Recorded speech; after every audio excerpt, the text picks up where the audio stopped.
मुरबाड तालुक्याचे सुपुत्र आणि नामवंत कीर्तनकार शंकर महाराज शिंदे यांना डोंबिवली येथे सह्याद्रीरत्न पुरस्कार प्रदान। ठाणे जिल्ह्यातील मुरबाड तालुक्यातील मालेड गावचे सुपुत्र आणि महाराष्ट्रातील ख्यातनाम कीर्तनकार हरिभक्त पारायण शंकर महाराज शिंदे यांच्या पारमार्थिक आणि धार्मिक कार्याची दखल घेत नुकतच त्यांना डोंबिवली सारख्या ऐतिहासिक शहरात झालेल्या एका भव्य कार्यक्रमात सह्याद्री सामाजिक संस्था महाराष्ट्र राज्य या नामांकित संस्थेच्या 4थ्या वर्धापन दिन पुरस्कार सोहळ्यामध्ये कल्याण ग्रामीणचे आमदार राजेश मोरे यांच्या हस्ते शाल, श्रीफळ, सन्मान चिन्ह, मानपत्र, संतचरित्र ग्रंथ देऊन सह्याद्री रत्न पुरस्कार 2026 या पुरस्काराने सन्मानित करण्यात आले। यावेळी ठाणे क्राईम ब्रांचचे अधिकारी लक्ष्मण सूर्यवंशी, कुंभार समाजाचे ठाणे जिल्हा माजी अध्यक्ष रामचंद्र पानेरकर, रमाकांत गोरे, समीर सोनावले, भरत पारनेरकर, स्वप्नील जाधव, सुनील रसाळकर, सुजाता जाधव, मुरली भोईर, बारकू महाराज लाटे, PSI लक्ष्मण सोनावले आदी मान्यवर उपस्थित होते।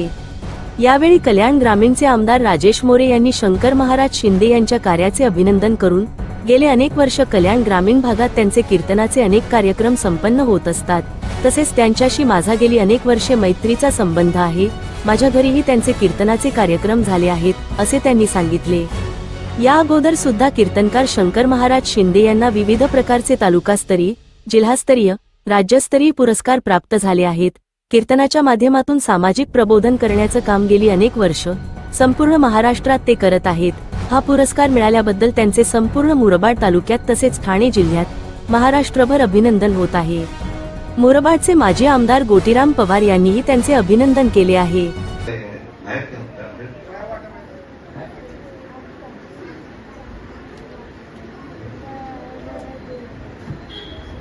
सह्याद्री रत्न पुरस्कार पण सोहळा आहे आणि वयावाटपाचा एक कार्यक्रम आहे। या कार्यक्रमाला आपल्या वारकरी संप्रदायाचे अतिशय नावाजलेले कीर्तनकार, माझे सहकारी, आमचे मित्र, मुरबाडचे मालेड गावचे सुपुत्र शंकर महाराज शिंदे। आजकाल शिंदे शाहीचा जमाना आहे आणि त्यांचं पण नाव शिंदे आहे। जिथे जाऊ तिथे शिंदे, जिथे जाऊ तिथे शिंदे, तर चांगलं आहे, ते वाईट काहीच नाही। शिंदे कुटुंब हा लोकांसाठी अतिशय मेहनत करतात, काम करत असतात।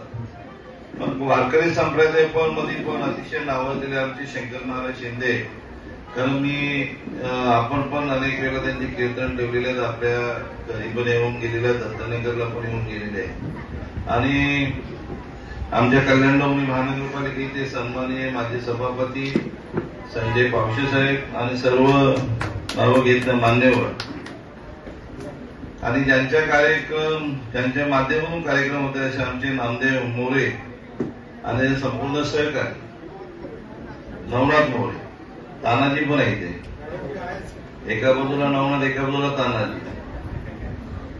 आणि ह्या संघटनेच्या माध्यमातून नवनाथ जो काम करतो, नाव मोरे असेल पण नवनाथ नाव पण हाडाचा कार्यकर्ता आहे। त्याच्या संपूर्ण सहकारी की माझ्या कामगाराला काय देणं आहे, माझ्या कामगाराला काय अडचण आहे आणि मग ती अडचण कशी दूर होईल, माझ्या कामगारांच्या काय भगिनी असतील, मुलं असतील, त्या मुलांना कुठे शिक्षणाची अडचण आहे का, त्या कुटुंबाला हॉस्पिटलची गरज आहे का, दवाखान्याची गरज आहे का, औषधाची गरज आहे का, तर ज्येष्ठाला काय गरज आहे का, याच्यासाठी सतत नवनाथ मोरे आणि त्याचा संपूर्ण सहकारी सतत त्यांचा पाठपुरावा करत असतात। आणि नेहमी नवनाथ आणि त्याचे सहकारी माझ्याकडे महाराज येत असतात की बाबा मला हे करायचं आहे, कारण मी पण त्यांच्यातलाच एक कामगार नाका आहे, कारण मी पण 20 वर्षापूर्वी त्या नाक्यावर जातो, कामगारांबरोबर गप्पा मारायचो, कारण माझे स्वतःचे ट्रक होते, त्याच्यामुळे मला नाक्यावर जायला लागायचं आणि मग त्यांच्याशी असलेले माझे जुने संबंध। आणि मी तुम्हाला खरं आवर्जून सांगावं वाटतं की जो कल्याण मी आमदार झालो, याच्यात जर सिंहाचा वाटा असेल तर आमच्या गरीब घराण्यातल्या सर्व कुटुंबाचा सिंहाचा वाटा असेल। एवढ्या प्रमाणात त्या लोकांनी मेहनत करून मला जिंकण्याचं काम केलं, कारण 2 बलाढ्य उमेदवार असताना एक छोटा कार्यकर्ता राजेश मोरेला जिंकून द्यायचं काम आपल्या या सर्व मंडळींनी केलेलं आहे। मी त्यांचं मनापासून अभिनंदन करतो आणि आभार मानतो. मी नवनाथला नक्की एक शब्द देतो की आपल्याला जी जी अडचण असेल, जे जे काम पडेल, एक कल्याण ग्रामीणचा आमदार म्हणून सतत तुमच्या पाठीशी असणार आहे. एक असं मी तुम्हाला शब्द देतो, कुठे कमी पडणार नाही. आपल्या मुलं बाळं असतील, त्यांचं काही शिक्षणाचं असेल, लग्नाचं काय असेल, हॉस्पिटलचं काय असेल, काय उद्योगांचं असेल, तुम्ही नक्कीच आपल्याकडे पाठपुरावा करा. नवनाथ चांगला कार्यकर्ता आहे. बघा, छोट्यातला छोटा कार्यकर्ता असला तरी तो एक हाडाचा कार्यकर्ता लागतो. तो लोकांचे म्हणजे मिसळणारा कार्यकर्ता लागतो. महाराज आपल्याला सतत नेहमी म्हणत असतात, जो मेहनत करणार तोच पुढे जाणार आहे. आपले खासदार श्रीकांतजी शिंदे साहेब पण नेहमी भाषणामध्ये सांगत असतात, राजाचा मुलगा आता राजा नाही होऊ शकणार, जो मेहनत करणार तो राजा होणार, जो मेहनत करणार तो मोठा होणार. याचं आपण सर्वांनी भान ठेवलं पाहिजे. महाराष्ट्र राज्याचे लाडके माजी मुख्यमंत्री आणि आता जे उपमुख्यमंत्री आणि तमाम महाराष्ट्रातल्या लाडक्या बहिणीचा लाडका भाऊ सन्माननीय एकनाथजी शिंदे साहेब आणि या कल्याण लोकसभेचे लाडके खासदार, हे दोन नेते कशा प्रकारे काम करतात तुम्हाला मला सर्वांना माहिती. गोरगरीब जनता असेल, शेतकरी वर्ग असेल, म्हणून मजदूर करणारे लोक असतील, कामगार असतील, यांच्या अफाट प्रेम करणारा अशी ही दोन मंडळी आणि शिवसेना पक्षाच्या मध्ये हे लोक काम करत असतात.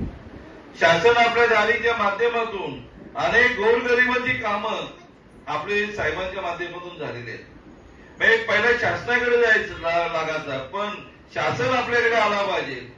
ही योजना सन्माननीय या महाराष्ट्र राज्याचे माजी मुख्यमंत्री एकनाथ शिंदे साहेबांनी राबवली. नाही तर शासनाचं काम आणि 6 महिने थांब असं होत होतं पहिला. आता तसं न होतं महाराज, की शासन आपल्या दारी आलं पाहिजे आणि त्यांनी आमची कामं केली पाहिजे. आवर्जून एक काम करण्याचं काम एकनाथ शिंदे साहेबांनी केलेलं आहे. मी तुम्हाला सांगू इच्छितो, आपल्या कामगार संघटनेसाठी अनेक सुविधा, अनेक योजना राज्य शासनाने मोठ्या प्रमाणात दिलेल्या आहेत. मग शिक्षणाचं असेल, आपली मुलगी गर्भवती असेल तिच्यासाठी असेल, म्हणजे जन्मापासून महाराज शासनाने एवढ्या योजना दिलेल्या आहेत सन्माननीय एकनाथजी शिंदे साहेबांनी. म्हणजे मुलगा जन्मल्यापासून शेवटच्या घटकापर्यंत एवढ्या मोठ्या प्रमाणात आपल्याला सुविधा देण्याचं काम शासनाने केलेलं आहे. म्हणून महायुतीवर प्रचंड लोकांचा विश्वास आहे. आणि त्याच माध्यमातून आपल्या या सह्याद्री प्रतिष्ठान, नवनाथ प्रतिष्ठान किंवा मंडळ ही काढली पाहिजे, तेव्हा आपण पुढे कामं करू शकतो. आणि सह्याद्रीच्या प्रतिष्ठानच्या माध्यमातून नवनाथ आमचं सतत काम करत असतो. मी आज तुला वर्धमान दिनानिमित्त भरभरून शुभेच्छा देतो आणि जे तुझं काही काम असेल ते नक्कीच आपण त्याला करू. मगाशी कोणीतरी सांगितलं की हॉस्पिटलमध्ये सुविधा कमी आहेत. शास्त्री नगरला ज्या ज्या सुविधा कमी असतील संजयजी, ते नक्कीच आपल्या सांगावे. आपण त्या दुरुस्त नक्की करू. कारण शास्त्रीनगर हॉस्पिटल असेल, रुक्मिणीबाई हॉस्पिटल असेल किंवा निजी आरोग्य केंद्र असेल, इथे आपल्याला सर्व लोकांना तिथे फक्त गरीबच नाही, श्रीमंत लोक पण आले पाहिजे तिथे ऍडमिट व्हायला. अशा प्रकारे आपल्याला मल्टी स्पेशालिस्ट हॉस्पिटल हे करायचे आहे आणि ते लवकरच होतील असं मी आजच्या दिवशी तुम्हाला शब्द देतो. आज मला बोलवला, मला सत्कार केला, पण पुढचा कार्यक्रम असल्यामुळे महाराज मी रजा घेतो तुमची. कारण महाराज बसल्यावर लवकर जाणं योग्य नाही, कारण ते नियमात बसत नाही. आणि पत्रकार पण भारी आहे, टोमणे मारतो पण एक नंबरचे. हा, शैलीबाजी बी भारी आहे. असो, चांगला आहे अभिजित आपला, तोही चांगला काम करतो पत्रकाराच्या माध्यमातून. सर्वांना आजच्या या प्रतिष्ठानाला 4था वर्धापन दिनानिमित्त मी माझ्या वतीने सन्माननीय महाराष्ट्र राज्याचे मुख्यमंत्री एकनाथजी शिंदे साहेब, खासदार श्रीकांतजी शिंदे साहेब यांच्या वतीने मी भरभरून शुभेच्छा देतो आणि माझे 2 शब्द संपवतो आणि मला पुढच्या कार्यक्रमाला जाण्याची परवानगी द्यावी अशी विनंती करतो. जय हिंद, जय महाराष्ट्र. विद्यार्थ्यांचे सरकारी अधिकारी करायचे.